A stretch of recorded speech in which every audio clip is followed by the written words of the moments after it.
Hə, Aslan, bu günlərin biz Göytürk dövlətidir, Uyğur xaqanlığıdır, eyni zamanda Xəzər xaqanlığı haqqında danışacağıq.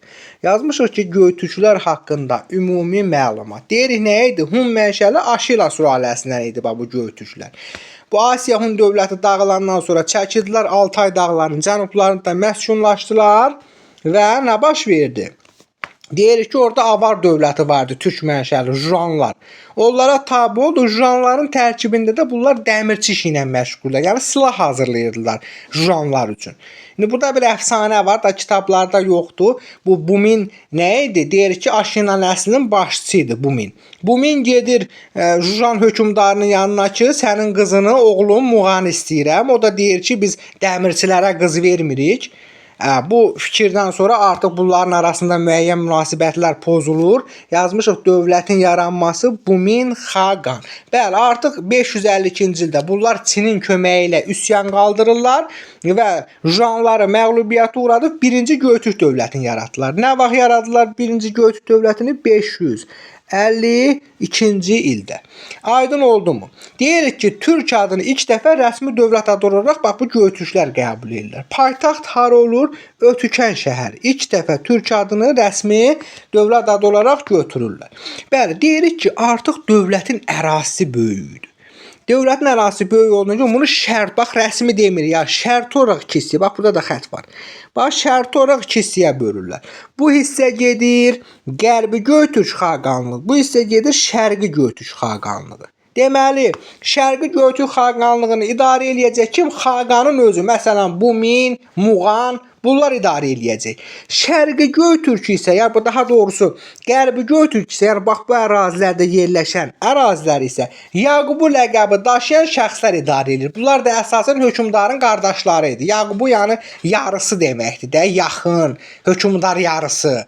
Yaqubular, məsələn, İstəmi Yaqubun adını eşidəcəyik biz, Qərbi Göytürk dövlətini idarə eləyən, yəni şərti olaraq iki hissəyə bölündü. Yaxşı, deyir bu Bumin dəmir döyürdü, hökmdar oldu, sevincək olur da bu. O qədər yer ki, bir ildən sonra ölür. 553-cü ildə bunun oğlu gəlir hakimiyyətə. Kim? Muğan Xaqan. Bəli, deyirik Muğan Xaqanın dövründə Göytürk dövləti ən qüdrətli dövrünü yaşadı.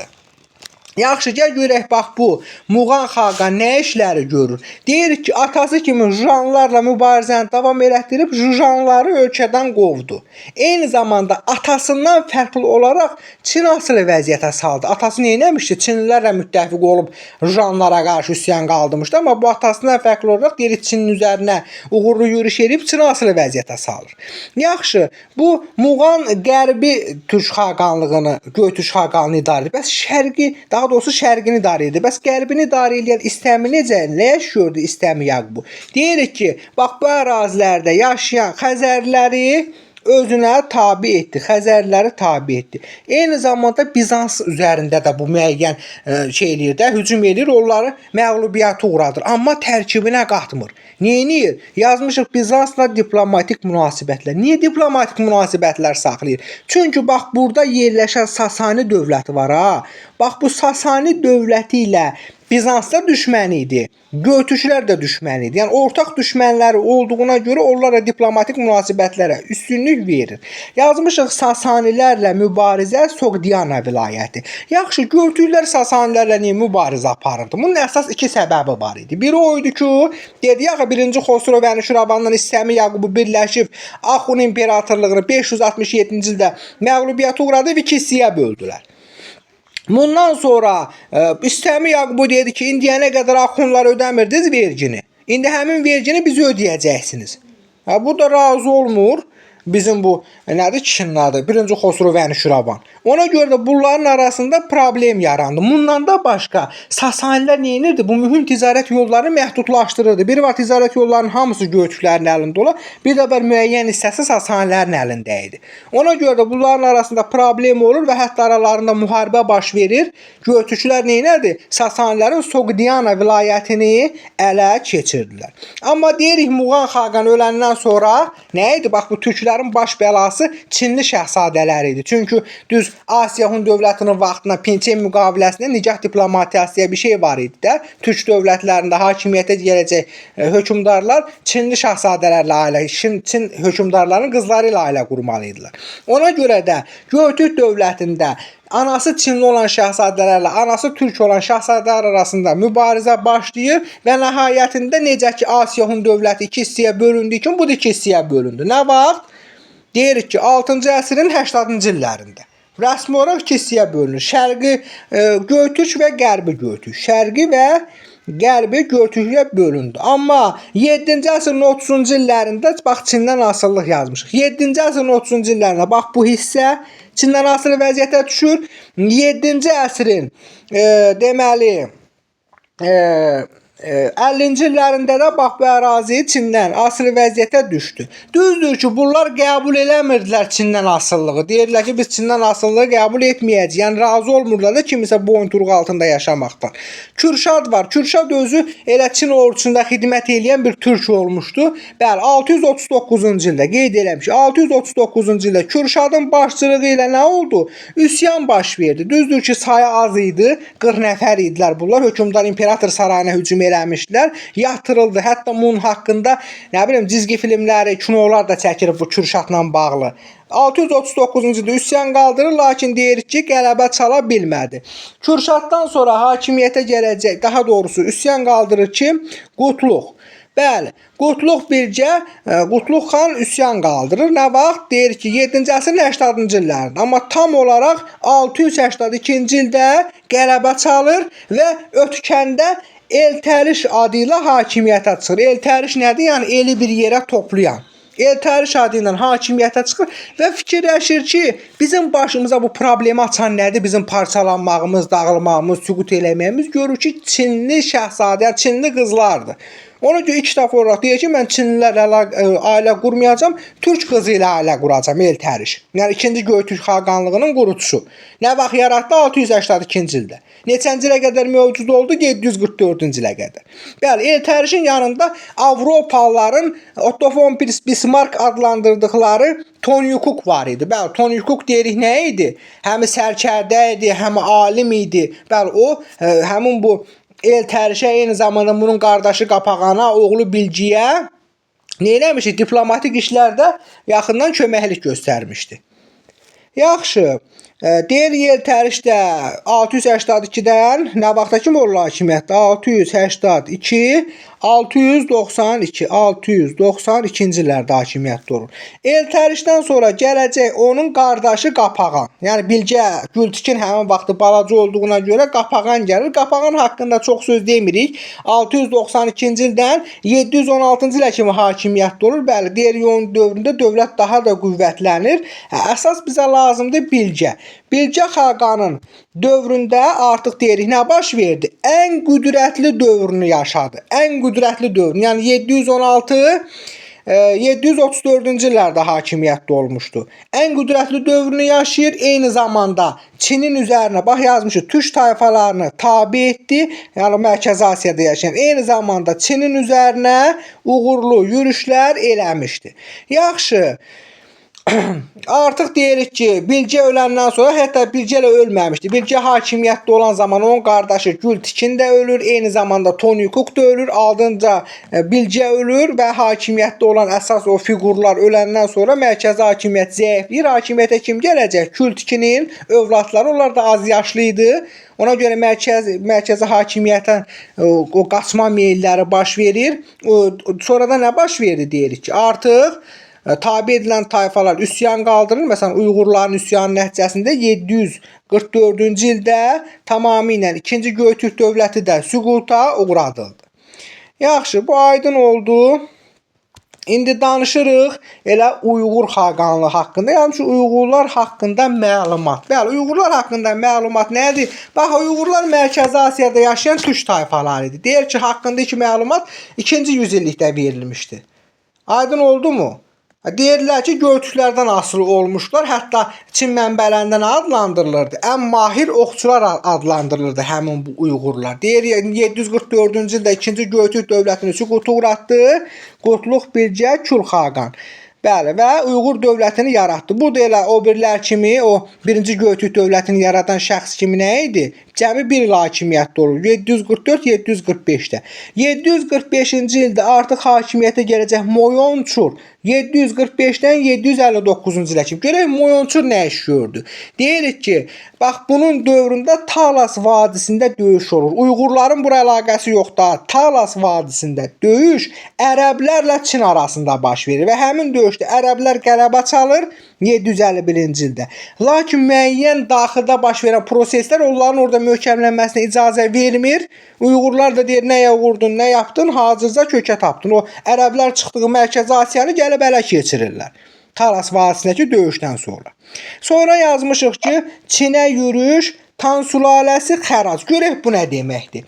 Bəli, deyirik ki, artıq Moyonçurun dövründə Çin ərazisində anası türk olan bir sərkərdə mərkəzi hakimiyyəti alır əlinə, Tan sülaləsini devirir. Həmin vaxtı Çin imperatoru olan, Tan sülaləsində olan Çin imperatoru müraciət edir ki, Moyonçura, gəl mənə kömək elə, hakimiyyətimi bərpa edeyim. Bəli, Moyonçur gedir, orada türk sərkərdəsini devirir, Tan sülaləsinin hakimiyyətini bərqərar edir. Deyir, mən səni qiyamçıların çıxışından qoruyacam, eyni zamanda qonşuluqda yaşayan Tibetlərin hücumundan qoruyacam, əvəzində də sən mənə nə edəcəksən? İpəklə xərac ödəyəcəksən. Aha, Moyonçur da aydın oldu. Moyonçurdan sonra gələcək Bölgü Xaqan 759-779-cu illərdə hakimiyyətdə olur. Bölgü Xaqan dövründə deyir ki, Çin üzərində nüfuzları daha da artır. Hətta Çinin bütün ticarət yolları nə oldu? Keçdi Uyğurların əlinə.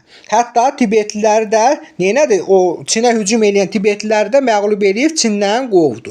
Amma biraz da bu problem yaranır ölkədə maneçilik. Biz danışmışdıq da Azərbaycan tarixindəki 3-cü əsrdə Sasanilərdə maneçilik yayıldı. Maneçilik nə idi? Döyüşdən kənar, deyir ki, döyüşdən uzaq olmaq lazımdır. Sakit yolla mübarizə aparmaq lazımdır və sonda bəli, və sonda deyirdi ki, şərq yer üzərində qələbə çalacaq. Bu kimi yəni absurd fikirlər səsləndirirdi ki, deyir artıq Bölgü Xaqan dövründə maneçiliyin qəbul edilməsi artıq sərkərdələrin nədir? Xoşuna gəlmədi. Dedilər, necə ola bilər ki, biz türklər nədir? Qırda qaçdılar da. Ancaq döyüşürlər, mübarizə aparırlar. Bunlara qəfil deyir ki, mübarizə aparmayın, oturun, hər şey yaxşı olmayacaq. O da artıq nəyə gətirib çıxartdı? Ölkə daxilində dini pərakəndəliyə gətirib çıxartdı. Zəifləməsinin səbəbi yazmışıq və qırğızlar yazmışıq. Ümumiyyətlə, zəifləməsinin səbəbi nə idi? Deyir ki, xaqanların sui-qəsd nəticəsində öldürülməsidir, tabe edilmiş xalqlarda olan üsyanlardır, eyni zamanda iqlim dəyişikliyidir, ölkədə olan o dini pərakəndəlikdir, necə ki, maneçilik dininin yayılmasıyla. Dini pərakəndəlik gətirdi, bunu zəiflətdi və 9-cu əsrin 40-cı illərində qırğızlar üsyan qaldırdı və bununla da dövlət süquta uğradı. Uyğurların mədəniyyəti yazmışıq. Bax, Uyğur ərazisi də bu ərazilərdə, yəni Göytürklər ərazisində yaranmışdı. Bax, bu ərazilərdir. Bəli, deyirik ki, Uyğurların mədəniyyəti deyəndə Avropalılardan əvvəl kağız istehsal eləmişlər, mətbəə yaratmışlar. Məsələn, maneçilik dini nə cür yayılırdı? Mətbəə vasitəsilə yayılırdı. Ərəblər bunlardan mənimsəyib, ərəblərdən də Avropaya getmişdi kağız istehsalı. Bəli, deyirik, şəhər mədəniyyəti yayılmışdı, yeni şəhərlər salırdılar, dağılmış şəhərləri bərpa edirdilər. Həm də nə idi? İpək yolu üzərində yerləşirdi deyə ticarətləri də inkişaf eləmişdi Uyğurlar. Uyğurlar haqqında da bu qədər məlumat kifayətdir. Gəlir bizim Xəzər xaqanlığı haqqında danışaq. Ümumiyyətcə yazmışıq ki, yaradan tayfalar. Görək Xəzər xaqanlığı hansı tayfalar yaratdı? Xəzər idi, Barsil idi, Sabir kimi türk tayfalar yaratdı. Bunlar zaten xalqların böyük köçündən əvvəl bax bu ərazilərdə yaşayan tayfalardır Xəzərlər. Bax təxmini bu ərazilərdə yaşayırdı. İşarə elədim ki, biləsən, yəni bunlar təxmini bu ərazilərdə yaşayan tayfalar olmuşlar. Nə dedik? Dedik, bunlar Qərbi Göytürk dövlətinin varisidir. Çünki Qərbi Göytürk dövləti süqut eləyəndən sonra yerində Xəzər xaqanlığı yarandı da 650-ci ildə. Paytaxtları hara olmuşdu? Yazmışıq paytaxtları Bələncər, Səməndər və İdil şəhərlər olmuşdu ki, biz Bələncərin adını 1-ci, 2-ci Bələncər döyüşlərində eşitmişdik də, Ərəb xilafəti ilə Xəzərlər arasında olan. 722-ci ildə də paytaxtları Bələncər tutulur. Paytaxtı keçirirlər hara? Səməndər şəhərinə. Yaxşı. Sonra nə var burada? Bulqarların, bəli, böyük Bulqar dövləti zəifləməsini istifadə edərək Bulqarların ərazisini də bax bu ərazilərdə nə etdilər? Öz əllərinə keçirdi Xəzərlər. Bundan başqa ərəblərin qarşısını aldı. Bəli, biz deyirik ki, artıq 8-9-cu əsr Şərqi Avropada Xəzər əsası dövrüdür. Elə bir Xəzərlər bir bufer zona, bir tramplin rolunu oynayırdı. Yəni burada yaşayan xalqların bax bu işarələr, bax bura gəlib keçməsinin qarşısını alırdı. Eyni zamanda burada yaşayan xalqların bura getməsinin qarşısını aldı. Deyirik Şərqi Avropanın ərəb istilasından kim qorudu? Xəzərlər qorudu da. Xəzərlər bir növ bufer zona idi. Ona görə deyir ki, həmin dövr dövrüdür, Xəzər əsası dövrüdür. Yəni ərəblərin Şərqi Avropaya irəliləməsinin qarşısını bax bu Xəzərlər almışdı. Eyni zamanda Slavyanların da gəlib bax bu ərazilərdə məskunlaşmasına icazə vermişdilər. Xəzərlər icazə vermişdi. Eyni zamanda Şərq Slavyanlarını da özlərinə tabe edib vergi verməyə məcbur eləmişdilər. Xəzər əsası dövrü getdi. Aha, dini pərakəndəlik. Dedik ki, 8-ci əsrdə müsavilik dini, yəni bildiyimiz bu Yahudilik dinini dövlət dini elan edirlər. Bununla da nə başlayır? Dini pərakəndəlik başlayır. Yəni ölkədə bir neçə din, çox tanrılıq, nə bilim, İslam, Xristiyan, Yahudilik bu kimi dinlər yayılır ki, bu da artıq dini pərakəndəliyi gətirib çıxar. Düzdür ki, məhkəmədə hər bir dinin özünün nümayəndəsi olur. Amma ümumi ölkə ərazisində dini pərakəndəlik hökm sürür. Zəifləməsinin səbəbi çoxdur. Məsələn, biz deyirik ərəblərlə bunlar 200 ilə yaxın mübarizə aparmışdı. Eyni zamanda qonşuluqda türk tayfası vardı, peçeneklər. Onlar bunlara tez-tez hücumlar eləyirdi. Bundan başqa ölkədə dini pərakəndəlik hökm sürürdü ki, bu Xəzər xaqanlığının zəifləməsinə gətirib çıxartdı. Və əhəddə nə baş verdi? Deyirik 965-ci ildə süqut elədi. Kimlər tərəfindən? Kiyev knyazı Sviatoslav var idi. O bura qarətçi yürüş eləyir, paytaxtı İdil şəhərini tutub talan eləyir və Xəzər xaqanlığının süqutu uğradıldı. Nə vaxt? 10-cu əsrin ikinci yarısı və yaxud da 965-ci ildə. Düzdür ki, biz sonradan Xəzər adını eşidəcəyik. Amma orada Xəzər xaqanlıq deyir. Çünki 12-ci əsrin ortalarına kimi, ikinci yarısına kimi biz Xəzər adlarını eşidirik. Amma onda biz onları bir Xəzəri bir tayfa kimi eşidəcəyik. Dövlətçiliyi 965-ci il və yaxud da 10-cu əsrin ikinci yarısında sona çatıbdır. Aydın oldu.